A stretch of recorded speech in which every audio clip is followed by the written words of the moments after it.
그 빨간 세모 지붕 피자 기억나세요? 가족이랑 가서 샐러드 바에 접시 수북히 쌓아 올리던 그 집이요. 워낙 큰 회사라 망할 일은 없겠지 싶지만 정작 본고장인 미국에서는 지금 이 순간에도 그 상징이 줄줄이 사라지고 있어요. 올해 상반기 미국의 실적 부진 매장 약 250곳을 닫겠다고 발표했고, 심지어 모기업인 피자헛을 통째로 팔기로 했어요. 거리 규모는 우리 돈으로 약 4조 원. 한때 미국 피자의 왕관을 쓰고 있던 그 회사가 대체 어쩌다 팔리는 신세가 됐을까? 그리고 우리 동네에서 시켜먹던 한국 피자헛은 과연 괜찮을까요? 오늘 그 이유를 낱낱이 풀어볼게요. 이야기는 1958년 미국 캔자스 위치토에서 시작해요. 대학생 형제 댄과 프랭크 카니가 어머니한테 $600를 빌려서 작은 피자 가게를 엽니다. 이름은 피자헛, 오두막이라 불러도 될 만큼 진짜 작은 가게였어요. 그런데 이 $600짜리 오두막이 13년 만에 세계에서 피자를 제일 많이 파는 회사가 돼요. 1971년 세계 1위에 오른 피자헛은 1977년 펩시콜라가 사들이면서 거대 그룹의 식구가 됩니다. 미국 거의 모든 동네에 그 세모 지붕이 랜드마크처럼 박혀있던 시절이에요. 매장에 들어서면 푹실한 자리에 샐러드바가 쫙 깔려있고, 학교 끝나면 친구들이 모이고 생일 파티가 열리던 동네 사교장이었죠. 피자헛이 진짜로 판 건 피자가 아니라 그 지붕 아래서 보내는 시간이었어요. 1984년부터 부기시라는 독서 보상 프로그램까지 시작해요. 애들이 책을 읽으면 개인용 팬 피자를 공짜로 주는 건데, 40년이 지난 지금도 매년 1,400만 명이 넘는 학생이 참여할 정도로 강력했죠. 그렇게 1995년 피자헛은 미국 피자 시장의 26%를 혼자 먹습니다. 이 전성기는 한국까지 이어져서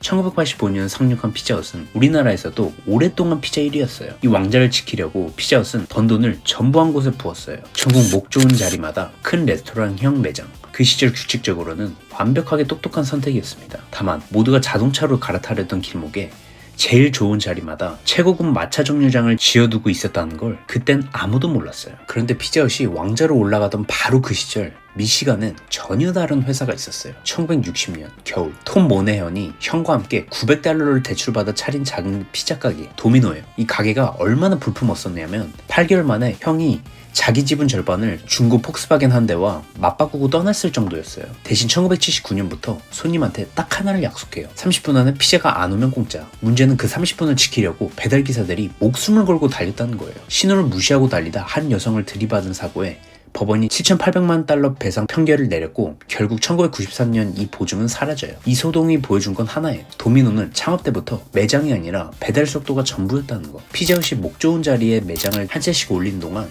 도미노는 도로 위에 회사를 짓고 있었던 겁니다. 그리고 1994년 야구진 일이 벌어집니다. 인터넷으로 피자를 주문한 걸 세계에서 거의 처음 해낸 회사가 나왔는데 도미노가 아니라 피자헛이었어요. 피자넷이라는 서비스였는데 아마존이 대중에게 온라인 서점을 열기도 전이었죠. 디지털의 씨앗을 왕이 먼저 심은 거예요. 근데 안 키웠어요. 그럴 이유가 없었거든요. 매장 장사가 너무 잘 되고 있었으니까요. 이 씨앗이 나중에 누구 손에 열매가 됐는지는 조금 뒤에 나옵니다. 3년인 1997년 피자헛은 처음으로 버려집니다. 모기업 펩시가 우린 콜라랑 과자가 본업이지 식당이 아니다라며 피자헛을 KFC, 타코벨과 함께 통째로 떼어낸 거예요. 1977년에 사들여서 20년을 품고 있다가 내보낸 거죠. 그렇게 갈라져 나와 만들어진 회사가 지금의 얌브랜즈고요. 세계 1위 피자 회사였는데도 그룹 안에서는 본업이 아닌 곁다리였던 거예요. 이 장면 기억해두세요. 30년 뒤에 똑같은 일이 한 번 더 벌어지거든요. 그 사이 도미노는 피자헛이 심어놓고 버린 그 디지털 씨앗을 주워다 키우고 있었어요. 2008년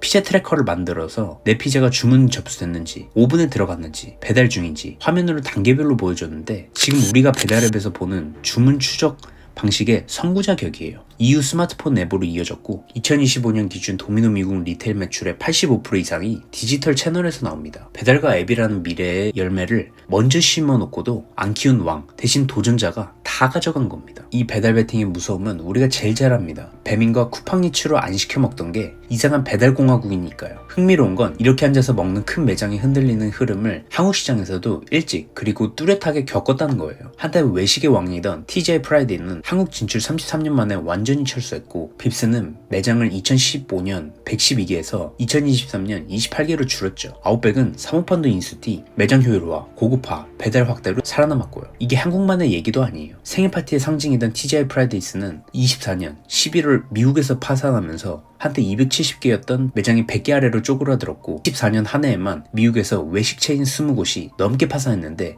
그중 절반 가까이 사모펀드 손에 있었던 회사였어요. 손님을 큰 매장에 불러앉히는 아날로그 외식 모델 자체가 1인 가구 증가와 배달 확산, 고정비 압박 속에서 흔들렸고 피자헛도 딱 거대한 흐름 가운데 서 있었습니다. 그리고 2017년 사고가 터집니다. 늘 저 뒤에 있던 도미노가 처음으로 시스템 매출에서 피자헛을 제치고 미국 피자 1위로 올라선 거예요. 그해 두 회사가 다 전 세계 매장에서 한 해 14조 넘는 피자를 팔았는데 도미노가 그걸 근소하게 앞지른 거예요. 한번 뒤집힌 순위는 다시 안 돌아왔습니다. 최근 들어 피자헛 미국 동일 점포 매출은 무려 10분기 연속 뒷걸음질 쳤고 지난해 성적표만 봐도 피자헛은 5% 마이너스였는데 같은 시군인 타코벨은 오히려 3% 상승했어요. 지금은 도미노의 시가총액이 피자헛 매각액의 거의 4배에 이를 정도로 벌어졌죠. 우리나라에선 도미노가 피자 1위라 익숙한데 그 도미노가 본고장 미국에서도 한때 자기를 내려다보던 피자헛을 압도적으로 눌러버린 거예요. 도미노한테 왕자를 내준 그 사이 피자헛의 자랑이던 매장들은 정반대의 것으로 변하고 있었어요.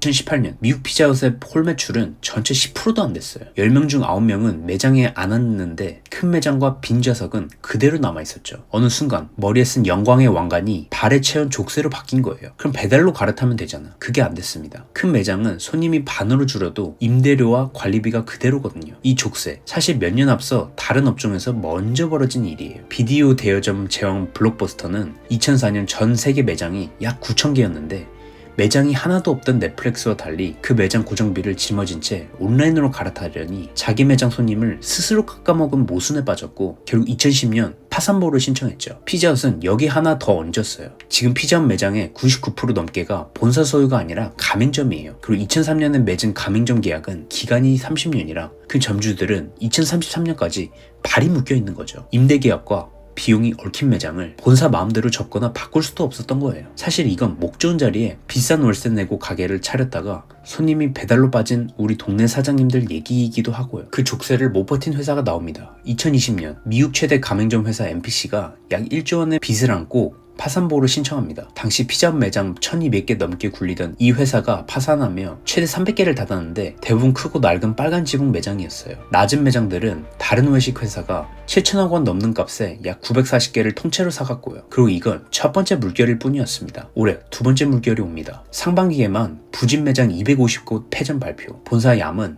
헛포워드라는 회생계획을 꺼내서 배달 중심의 더 작은 매장으로 사업을 손보겠다고 했지만 결국 피자헛을 통째로 내놓습니다. 피자헛이 마이너스를 뒷걸음치는 동안 같은 식구인 타코벨은 플러스로 쑥쑥 컸거든요. 잘 나가는 지식인 KFC, 타코벨, 헤비버거는 곁에 두고 힘 빠진 자식만 내보낸 거예요. 30년 사이 두 번째 곁다리 취급이죠.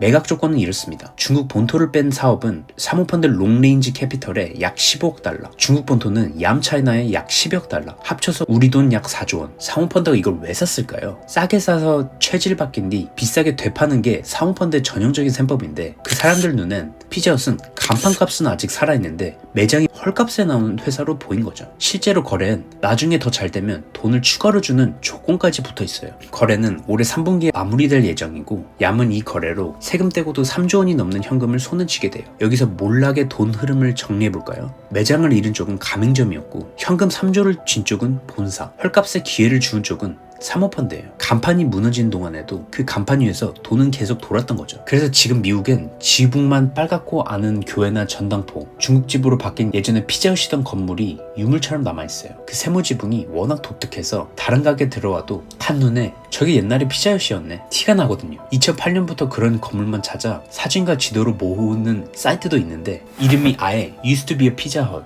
이에요. 한때 자랑스러웠던 왕관이던 그 빨간 지붕이 이제는 비석처럼 남는 셈이죠. 피자헛은 자기 상징이던 그 매장 형태를 주력에서 밀어내며 앉아서 먹는 매장을 2004년 2007개에서 2025년 1875개로 줄여가는 중이에요. 물론 배달과 포장 중심의 매장으로 간판은 살아있고 중국 본토를 제외해도 한 해 14조 원대를 매출을 내는 거대한 브랜드입니다. 하지만 우리가 알던 그 낭만은 지붕은 이제 일부 클래식 매장과 추억 속 표시로 남았어요. 그럼 한국 피자헛은 어떨까요? 한국 피자헛은 2017년에 이미 미국 얌브랜즈가 지분 100%를 국내 투자회사 오차드원에 매각했기 때문에 이번 글로벌 매각에서 한국 법인 자체가 통째로 팔리는 구조는 아닙니다. 하지만 속사정은 더 심각합니다. 매출은 줄고 적자는 이어졌고 2024년 기준 자본 총계는 마이너스로 돌아섰어요. 게다가 대법원은 본사가 재료값에 몰래 얹어 팔아챙긴 돈 즉 차액 감행금 약 215억 원을 가맹점주들에게 돌려주라고 최종 판결했습니다. 안 그래도 현금이 부족한 회사에 그 판결이 떨어졌죠. 한국피자헛은 회생 절차로 들어갔고 2026년 6월 법원은 신설법인 PH코리아에 영업을 넘긴 뒤 기존 법인은 채무 일부를 갚고 청산하는 회생 계획을 인가했습니다. 점주 입장에선 이긴 판결도 돈으로 돌려받기 어려운 가장 잔인한 상황이던 거예요. 더 큰 불안은 간판입니다. 업계에서는 미국 본사와의 브랜드 사용 계약이 2027년 전후 끝날 수 있고 계약 여부도 불투명하다는 얘기도 나옵니다. 게다가 새 주인이 될 사모펀드가 소송 회생 이슈 얽힌 한국 파트너를 어떤 조건으로 끌고 갈지도 지켜봐야 합니다. 잘못하면 한국에서 피자 간판 자체가 흔들릴 수도 있어요. 위기의 이유는 달라도 흔들리는 건 똑같습니다. 한때 미국 피자의 왕이었던 빨간 지붕, 새 주인 아래서 배달과 포장 중심으로 다시 부활할까요? 아니면 이대로 영영 추억 속 유령 건물로만 남을까요? 그리고 한국 피자헛은 과연 2027년 전후로 거론되던 그 고비를 넘길 수 있을까요? 여러분의 생각을 댓글로 알려주세요. 구독과 좋아요도 부탁드립니다. 다음에도 간판 뒤에 숨은 더 재밌는 브랜드 이야기로 찾아올게요.